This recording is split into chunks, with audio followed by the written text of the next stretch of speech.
At the Conscious Business Show, we meet companies who demonstrate that they are aware or conscious and are actively promoting key aspects such as equality and diversity. One such awareness is the value of women in their own business and the opportunity for business advancement right to the top. Here at BBTV, we believe that a key aftermath of COVID, climate change and compliance will be the rapid growth of the truly conscious business. And that business is likely to need support from a fellow business with the right empathy. So come with me to Australia and meet the owner of a marketing business who provides exactly that support to women in their own business, especially mums. Welcome to the Conscious Business Show, Annelise Worn. Thank you so much for having me, Malcolm. Really happy to be here. Great. Lovely to talk to you. Annelise, before we get into my selection of questions, please give us a short overview of your business, what you do and who you do it for. Sure. So for about 3.5 years, my husband and I have owned a marketing agency, and we primarily work with home builders and trades, so in the construction industry. But for the last about 1.5 years, I've also been mentoring mums in business, which has now spread to be small business owners who want to DIY their own marketing, and our agency team give them support in order to do that. Great. Now, you've got tremendous credentials in the world of marketing, but I'm guessing it's not just your technical skills that got you your top slot. Emotional intelligence must have played its part. Where do you think your such soft skills lie, and how do you apply them to your clients? Yeah, I so agree with you, and I really love this question because I've never had this question before, and I love it. But I think it is what keeps people loyal, and I think that more and more soft skills are how we are going to differentiate ourselves, and that is what draws people in.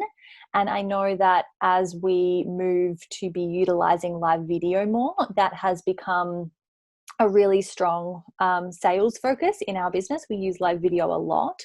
And the fact that it is live allows those soft skills to shine, because we can see comments in real time, and then we can use our intuition and use those skills to be able to move the conversation, to meet people where they're at, and increase conversion rates and get more clients and be responding to people in real time, which helps with that emotional connection, and I think really promotes brand loyalty.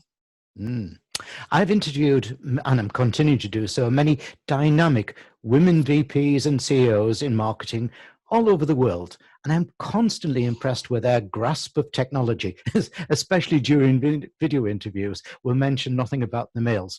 In this new remote or virtual world, do you think this is an area where women will especially shine and can achieve business growth through video?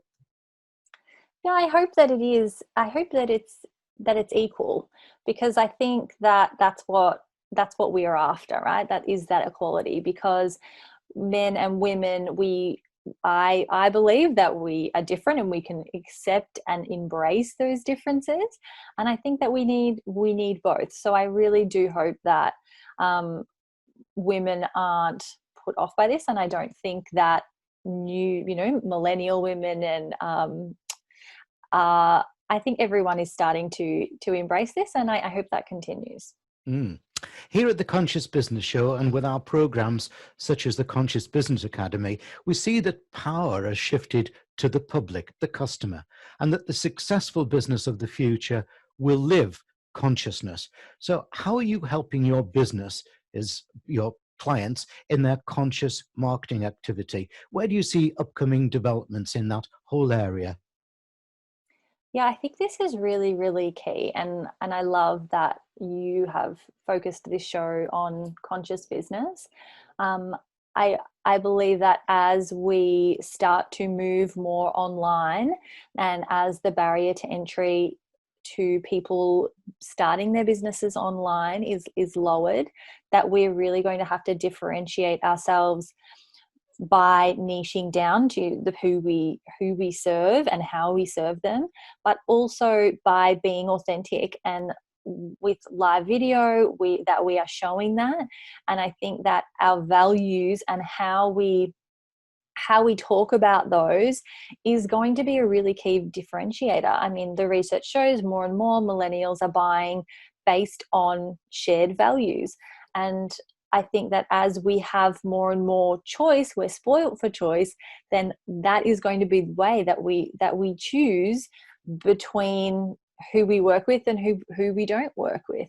And that, I think, will span all industries, because we're going to connect with the people that have those shared values. So how we work with that in the mentor program is we will work with them on really refining who it is that they work with and how they do that, and what that buyer journey is going to look like. And so initially, they're obviously going to be talking all about the customer and their need and where that is.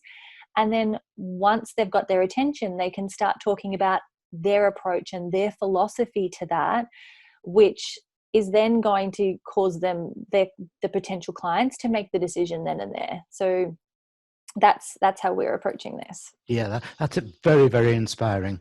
Annelise, I like to give all my guests 3 wishes. So what are your 3 wishes for the future of complete acceptance and true implementation of no glass ceiling for women in business? This is why I love business, because I think that potentially in a corporate environment, the glass ceiling is put there by others. And when it's your own business, the ceiling is your own. It is your own. So I think we're well on our way to do that.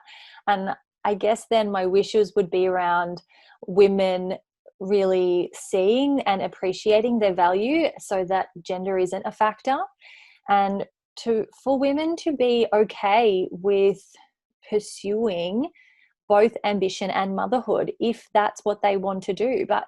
But it doesn't mean that, I don't think it's one or the other, definitely not in my own life. And definitely that's what I stand for, is supporting women to pursue both of those avenues concurrently if they would like to. As we explore technology more, as we move into this new normal, I think that will, I mean, we're homeschooling and working at the same time. So I think that work-life integration is coming together forcibly, but I think it's a really big silver lining. And my third wish would be that older women continue to step up and mentor the younger generations coming in, because I think that in the Western world is pretty lacking in most areas of life, to be honest. I think I think years ago that was done a lot better, how the older generations really helped guide younger generations, and I think we've lost a lot of that. But it would be great if not every generation had to figure it out by themselves. So they would be my 3 wishes. Annelise Worn, I've thoroughly enjoyed meeting you. You are an inspiration. Thanks for being on the Conscious Business Show. Thank you so much, Malcolm. I appreciate it.